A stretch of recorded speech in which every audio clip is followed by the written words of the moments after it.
Thank you for selecting the Commission on Sentencing's Resentencing Guidelines module, which covers the development, adoption, and application of the newly incorporated Resentencing Guidelines. This module was created in May 2020 and is intended as a general overview. More detailed information can be located on the Commission's website under the Guidelines and Related Statutes section or by contacting a member of the Education and Outreach Unit. Please keep in mind, like the sentencing guidelines, the resentencing guidelines are prospective, meaning they apply to offenses committed on or after their effective date. The resentencing guidelines became effective on January 1, 2020, and thus apply to offenses committed on or after this date, for which probation is ordered and has subsequently resulted in a revocation and resentence. This module will overview the following topics. First, we will review the Commission's mandate to develop and adopt resentencing guidelines. We will then briefly overview the development and purpose of the guidelines. And finally, we will highlight the adopted resentencing guidelines to include an example of how resentence recommendations are achieved. Legislative mandate to develop resentencing guidelines. Act 81 of 2008 mandated the Commission on Sentencing to develop guidelines for resentencing upon revocation of a sentence of state or county intermediate punishment or probation. However, Act 115 of 2019 repealed county and state intermediate punishment as sentencing alternatives, effective December 18, 2019. As a result, the resentencing guidelines will apply only to revocations of probation. Act 81 required the Commission to consider the following in developing the guidelines: factors considered in adopting the sentencing guidelines, the seriousness of the violation, for example, technical versus new conviction violations, and the rehabilitative needs of the defendant. Development of the resentencing guidelines. Keep in mind, in 2008, Pennsylvania did not have resentencing guidelines, and at the time, there was no statewide mechanism in place to collect resentencing data. Yes, individual counties collected and maintained their own resentencing information. However, the data varied amongst the counties. In response, the Commission developed a resentencing module in its online sentencing software, SGS Web, to begin systematically collecting revocation and resentence information statewide. In November of 2011, the resentencing module was deployed, and counties were encouraged to report sentences, though reporting was not required. On January 1, 2016, to assist in the development, the Commission required courts to submit resentencing information. Because of the information collected, the adopted guidelines were informed by an analysis of the revocations and resentences reported to the Commission since 2016. The adopted guidelines provide resentencing recommendations for technical and new criminal conviction violations of probation. Public policy process. The Commission adopted the resentencing guidelines on June 13, 2019, with an effective date of January 1, 2020, again for offenses committed on or after this date. Prior to the adoption, the Commission approved proposed resentencing guidelines for purposes of public comment on March 7, 2019. Subsequently, 3 public hearings were held. All testimony received is available on the Commission's website under the Resentencing Guidelines section. Purpose of the guidelines. In the analysis of statewide data and to be consistent with its mandate, the Commission adopted guidelines that 1. Best reflected current practices, and 2. Were simple in their application. As noted, these guidelines only apply to revocations of probation. Lastly, the adopted guidelines also recognize the importance of obtaining additional information through the use of risk needs assessments or risk needs responsivity assessments to assist in identifying any rehabilitative needs to be addressed during a resentence of probation. As part of the guidelines text, the Commission recommends the court obtain this information prior to resentencing. This is consistent with and supports the use of evidence-based practices in community supervision of defendants. So, what was adopted? The final section of this module will highlight the adopted guidelines to include an example of how resentence recommendations are achieved. In the end, the Commission adopted guidelines that apply to resentences of probation that take into consideration technical and new criminal conviction violations and recommends the court obtain additional information. Where do we start?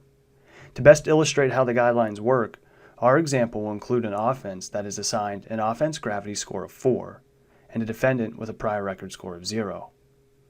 On the left-hand side of the screen, you will see the standard range sentence recommendation of the original sentencing guideline. As you can see, an OGS of 4 and prior record score of 0 results in a standard range recommendation of RS to 3 months. For the purpose of this example, the defendant was originally sentenced to a period of probation and subsequently failed on probation supervision. Let's begin with the resentence recommendation for a technical violation. If the defendant is revoked due to a technical violation, the Commission's resentence recommendation to the court is to review what the original sentence recommendation was for the conviction offense. In this example, the resentencing guideline would again recommend a standard range of RS to 3 months. Please note, the resentence guidelines do not parse out the number or different types of technical violations. The recommendation would remain the same regardless of how many technical violations there are or the type of violation. Okay, what if the defendant was revoked due to a new criminal conviction violation? Well, if this is the case, the recommendation will increase. Please note, new criminal conviction violations are defined as misdemeanor or felony convictions in a court of record. To achieve this recommendation, reference the original sentencing guideline. However, since the defendant's violation is based on a new criminal conviction, the resentence recommendation is obtained by shifting 1 prior record score point to the right.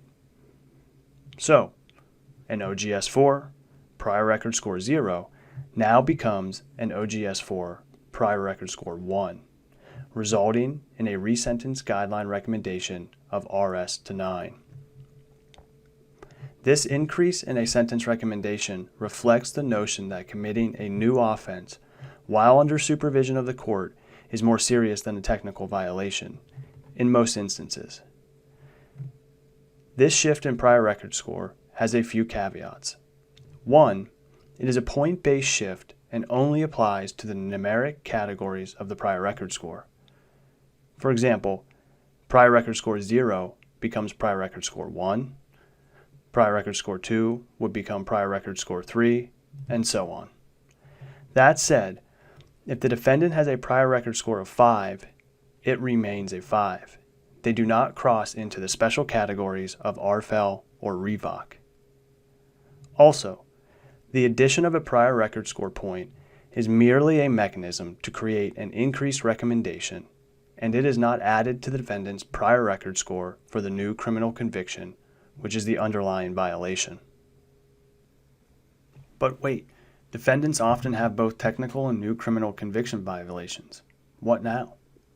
Here, the answer is quite simple.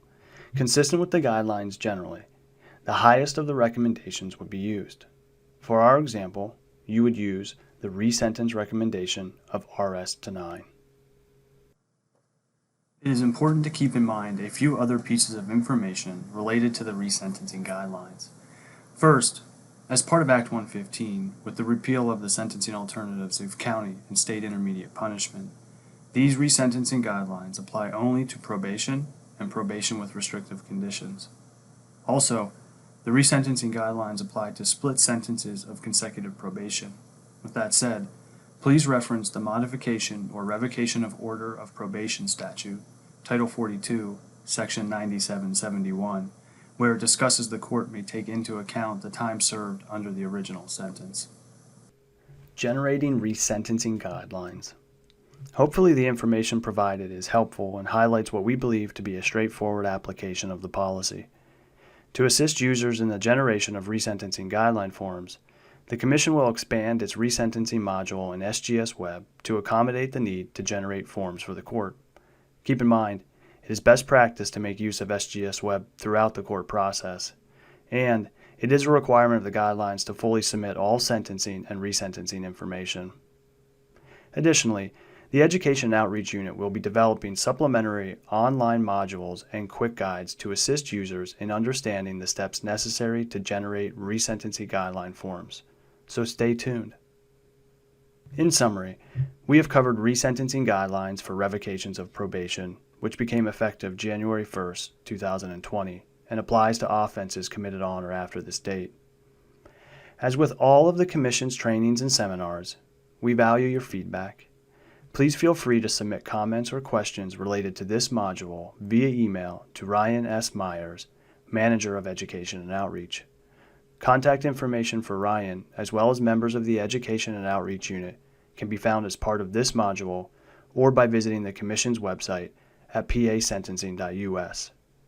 Thank you for taking the time to view this module. Have a great day.